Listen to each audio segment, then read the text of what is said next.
There is a difference between winning an argument and starting one you cannot finish. Drake's new Kendrick Lamar lyric may be trying to do both at once. On Janice STFU, from the 2026 release Iceman, Drake appears to challenge Kendrick's audience, his public image, and the way socially conscious rap is received. The line has already been interpreted as a shot at Kendrick's white listeners and at the optics of celebrity philanthropy. But the reason this lyric has traveled so fast is not that it settles anything.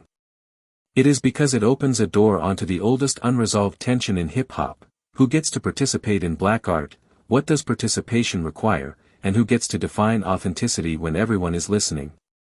Before anybody turns this into a scoreboard, pause. The lyric is a lyric. It is not a census report. It is not a proven diagnosis of Kendrick Lamar's fans. It is not a complete account of either artist's life, politics, or community work. It is a provocation from one of the most commercially dominant rappers of his generation to another. And as a provocation, it works because it aims at a real discomfort.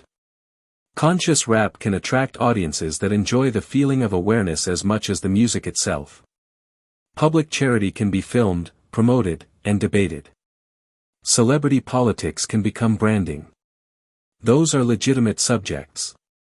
The harder question is whether a diss record is a place to make that case without reducing the people involved to symbols. That is the story here. Not a fantasy about one rapper's career ending. Not a demand that listeners choose one side forever. The real story is that Drake has put a volatile idea back into circulation at a moment when the Drake-Kendrick rivalry still carries enormous cultural weight. The 2024 battle did not vanish after the songs stopped arriving. It became a reference point for how fans argue about credibility, popularity, race, regional loyalty, streaming, celebrity power, and what a rap victory even means. Iceman does not treat that history like a closed file. It treats it like unfinished business. The facts matter. Billboard reported that Drake released Iceman, Habibti, and Maid of Honor in May 2026, and identified Janice STFU as one of several tracks containing apparent shots at Kendrick Lamar. The lyric that prompted the latest debate pairs a claim about Kendrick's white listeners with a criticism of visible charity. Complex likewise described the passage as an apparent attack on Kendrick's socially conscious image, fan base, activism, and public persona. Apparent is the responsible word. Drake did not issue a courtroom brief listing every intended target and every factual claim. Listeners and journalists are interpreting a record in the context of a long, very public feud. And context is exactly why the bar is bigger than the bar. Drake and Kendrick are not simply two artists competing for a chart position. They represent two different public conversations about rap stardom. Drake's career is frequently associated with extraordinary adaptability: rap records, melodic records, club records, global pop records, and a long history of turning personal mood into mass language. Kendrick's career is often discussed through albums that foreground character, place, family, morality, race, and contradiction. Those descriptions are incomplete, but they explain why a line about audience demographics immediately becomes a cultural event. Fans hear it as an argument over what kind of rap is rewarded and why. Here is where the conversation gets dangerous if it gets lazy. A listener's race does not automatically tell you whether that listener understands a song, respects its origins, or uses it for moral decoration. Neither does a listener's race decide whether they are allowed to be moved by the song. Art crosses borders all the time. It should. Kendrick Lamar's music can be rooted in specific Black American experiences and still speak to people far outside those experiences.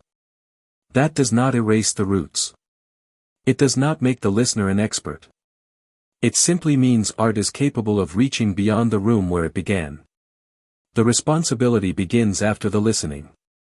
Do fans treat culture like a costume? Do they quote the language while ignoring the lives and histories that gave it meaning? Do they celebrate the rhythm but avoid the realities the record describes? Do they turn a politically charged album into an accessory that proves they have good taste? Those questions are not aimed at one demographic alone. They are questions for every listener, commentator, brand, platform, label, and celebrity who benefits from black creativity. They should be asked carefully, not used as a shortcut to dismiss millions of people with one sentence. That is why the current reaction has split. One side hears Drake naming a real contradiction: mainstream audiences can make socially conscious art profitable without sharing the experiences behind it. Another side hears an oversimplification that turns Kendrick's listeners into a stereotype and collapses charity, community ties, and political art into a cynical performance. Both reactions can exist at once because the debate is not actually a math problem. It is a question about power. Who makes the culture? Who gets access to it? Who makes money from it? Who is expected to answer for it? And who gets to leave when the conversation becomes uncomfortable? Hip-hop has lived inside those questions from the beginning. The genre was created in Black and Latino communities in the Bronx, then traveled through radio, television, fashion, advertising, streaming, sports, and every corner of global popular culture. Its expansion is a triumph, but expansion creates tension. A sound can become universal while the communities that developed it still face inequality. A slang term can be mocked in one setting and monetized in another. A hairstyle can be punished at school, then praised when it appears on a runway. A dance can begin as local expression, become viral content, and leave its originators behind. That history is why authenticity debates can feel so personal. They are rarely only about taste. Still, authenticity is not a membership card that one person can stamp. It is not a word that becomes more useful when it is weaponized. Every major rap star has contradictions. Every massive fan base contains people who listen deeply and people who barely listen at all. Every public act can be questioned. The goal should not be to crown a pure artist and a corrupt artist. The goal should be to keep the conversation honest enough to recognize scale, context, and humanity. The moment the debate becomes, "my side has no contradictions," it stops being analysis and becomes fan fiction. Drake's decision to revisit Kendrick is also revealing because the 2024 conflict transformed both artists' public narratives. The battle accelerated at a startling pace.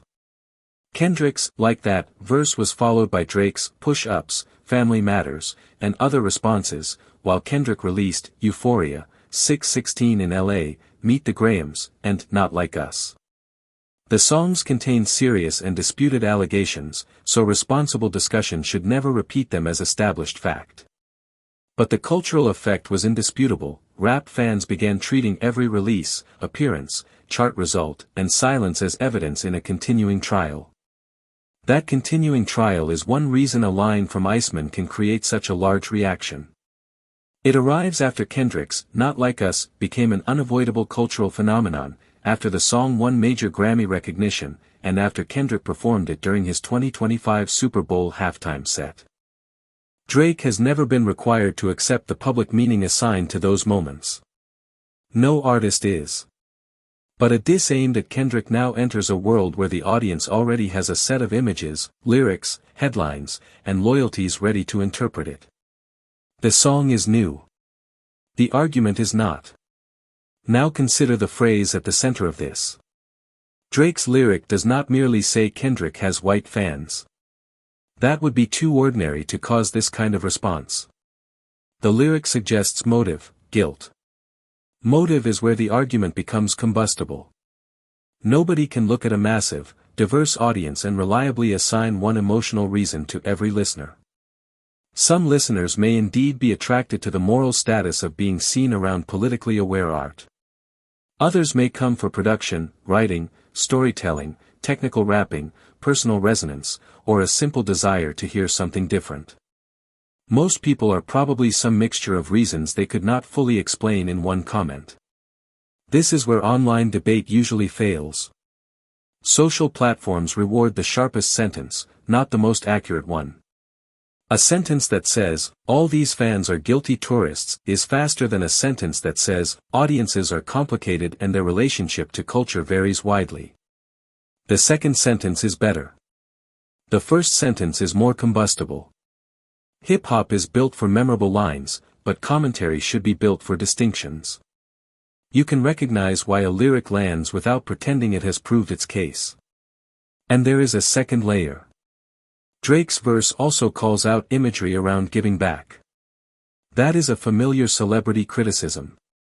When public figures document charitable acts, skeptics ask whether the camera turns generosity into advertising. When they do not document the act, skeptics can argue that nothing happened.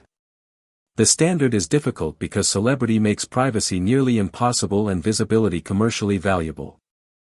The question is not whether someone is allowed to show community work. The question is whether the public spectacle becomes more important than the people being served. That question applies to everyone with fame, money, and a platform, not only Kendrick Lamar. If this is going to be a useful conversation, it has to remain even-handed. It is fair to scrutinize the public performance of morality. It is also fair to scrutinize the public performance of cynicism. Sometimes, everything is fake becomes its own pose, a convenient way to dismiss any act of care without evidence. Sometimes audiences demand a perfect political record from artists whose work is about conflict, failure, and imperfection. And sometimes celebrities genuinely use causes, communities, and aesthetics as marketing material. The answer is not automatic faith or automatic contempt. The answer is evidence, specificity, and the willingness to say, we do not know, when we do not know. That discipline matters especially because Drake and Kendrick are both bigger than ordinary celebrity discourse. Their music reaches listeners who may never read a profile, a review, or a court filing. Their lines become captions. Their feuds become identity tests.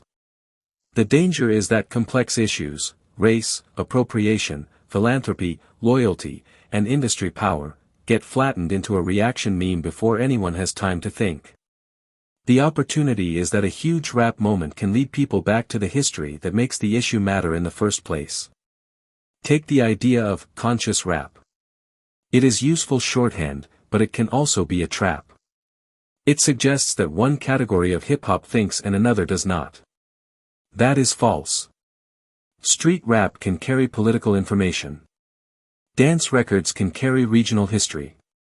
Love songs can reveal gender expectations. Club anthems can document economic aspiration. Kendrick's catalog is often described as socially conscious because he openly addresses personal and structural issues, but no artist's audience can be reduced to a single political label. Drake's catalog also cannot be reduced to one mood or one demographic. The more precise we are, the less useful the stereotype becomes. So what is Drake actually challenging? At minimum, he appears to challenge the credibility of a public image built around consciousness and community. He appears to question whether parts of that image are rewarded by an audience that wants emotional absolution. That is a classic diss tactic: take a rival's strength and describe it as a weakness. If your opponent is respected for moral seriousness, call it theater. If your opponent is popular, call the listeners manipulated. If your opponent is private, call it hiding. If your opponent is public, call it performance. Diss records are not policy papers. They are strategic attacks, designed to transform admiration into suspicion. And Kendrick's supporters will immediately apply that same standard back to Drake. They will ask whether Drake is the right messenger for a critique of cultural consumption. They will bring up old arguments about artistic identity, commercial crossover, and the people around each artist. Some will cite celebrities and streamers, others will cite songs, deals, appearances, and personal affiliations. This is exactly where commentary has to slow down. An association is not proof of every belief. A rumor is not a fact. An internet clip without context is not a complete record. The standard cannot change just because the target is somebody people enjoy criticizing. But slowing down does not mean ignoring contradictions. It means naming them accurately. Both fans and critics should be able to ask how artists build their ecosystems, whom they collaborate with, which ideas they amplify, how they respond when controversy hits, and whether their public values line up with their private and professional choices. That is not cancel culture. It is media literacy. Powerful artists create more than songs. They create networks of attention. Their choices influence who is elevated, who is normalized, and what their audiences learn to excuse. The line from Janice STFU therefore lands like a match near a room full of old gasoline. It is not because the lyric invented the argument. It is because it points at a pressure that already existed.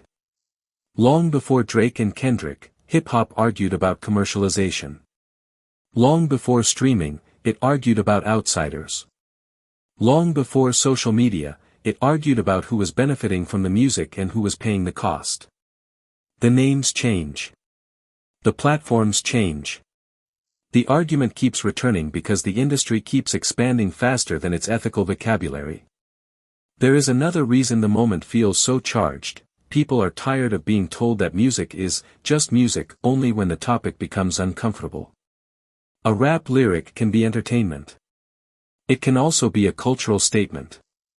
A diss can be competitive theater. It can also activate real social anxieties. These facts do not cancel each other out. Drake is allowed to make a cutting record. Kendrick's fans are allowed to reject the framing. Listeners are allowed to debate it. But nobody gets to avoid responsibility for the consequences of turning a messy social question into a weapon. The most revealing response is not Drake destroyed Kendrick or Drake destroyed himself. Those are fan war conclusions, not analysis.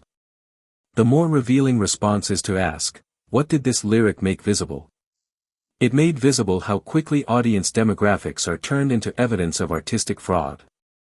It made visible how celebrity charity is treated as both necessary and suspicious. It made visible how a rivalry can absorb every issue around it until even a question about culture becomes a proxy battle between two camps. And it made visible how much people want a simple villain when the real subject is a system. Look at the system. Labels market authenticity while demanding scale. Platforms reward outrage while claiming neutrality. Brands borrow language from youth culture while avoiding the communities that made that language valuable. Media outlets package conflict because conflict performs. Fans build entire identities around artists and then read criticism as a personal attack. None of that is unique to Drake or Kendrick. But their rivalry gives the system a high-definition mirror. You can see the incentives because the stakes feel enormous. That is why this moment deserves more than a reaction video. It deserves a distinction between accusation and evidence. Drake's lyric is confirmed as a lyric. Its target is widely interpreted as Kendrick. Its claims about listener motives and charitable intent are artistic assertions, not facts established by reporting. That does not make the lyric irrelevant. It makes it what it is, an attempt to control the story. The listener's job is not to surrender to the story or reflexively reject it. The listener's job is to interrogate it. Ask what the line leaves out. If white listeners are moved by Kendrick's music, can that be guilt, curiosity, admiration, discomfort, joy, recognition, or all of the above? If a black artist speaks from a black experience and receives a broad audience, is that a dilution of the work or a sign of its reach? If a celebrity records themselves giving back, are they chasing optics, documenting accountability, or doing both? If a rapper criticizes the culture around a rival, are they exposing hypocrisy or redirecting the spotlight? The answer will not fit in a viral caption. That is precisely why it is worth asking. And here is the part fans on both sides may resist.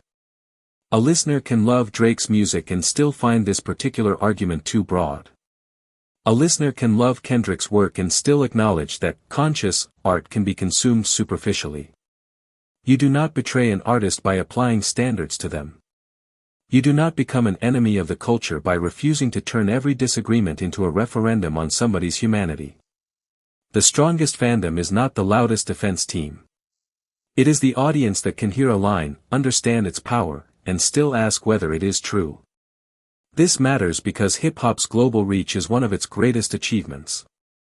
The music has given language, rhythm, confidence, protest, humor, and style to people who may never share the same zip code. That reach should not be policed through narrow fantasies of purity. But reach without respect is extraction. Appreciation without learning can become consumption. Visibility without redistribution can become another kind of exploitation.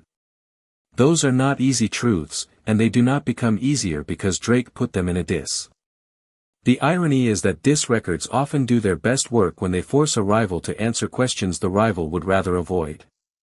Drake's line may not force Kendrick to answer anything publicly. Kendrick may never respond. But it does force the wider audience to confront how it talks about culture. Are listeners there for the work or for the social signal? Are commentators analyzing the records or choosing teams? Are platforms rewarding substance, or just the most repeatable conflict? That is a bigger conversation than either rapper can own. And maybe that is why the lyric feels unfinished. It throws a spotlight, but the spotlight moves too quickly.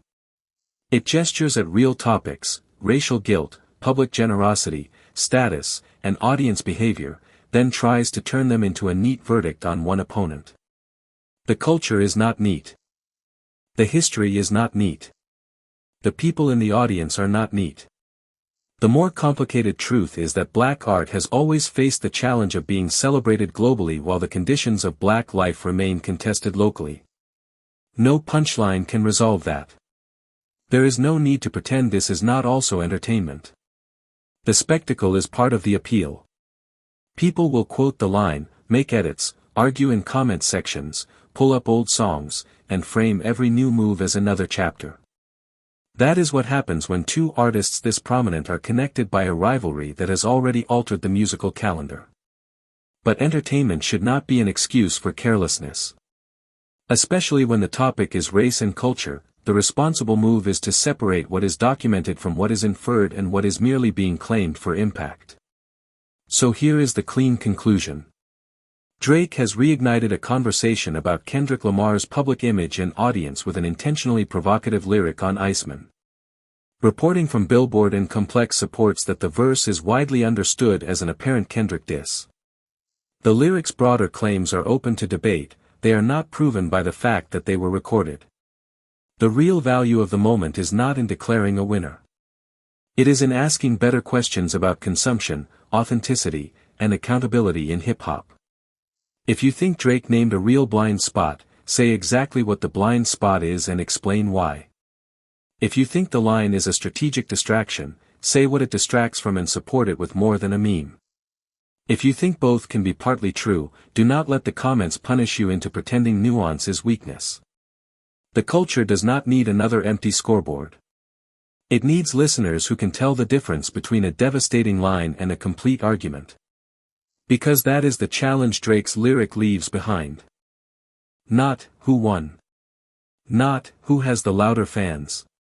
The question is whether we can enjoy hip-hop's conflict without letting conflict replace thought. Kendrick Lamar's audience is not a monolith. Drake's audience is not a monolith.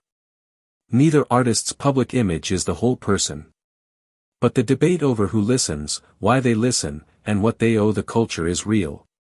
It was here before this record, and it will remain after the next response, or the next silence.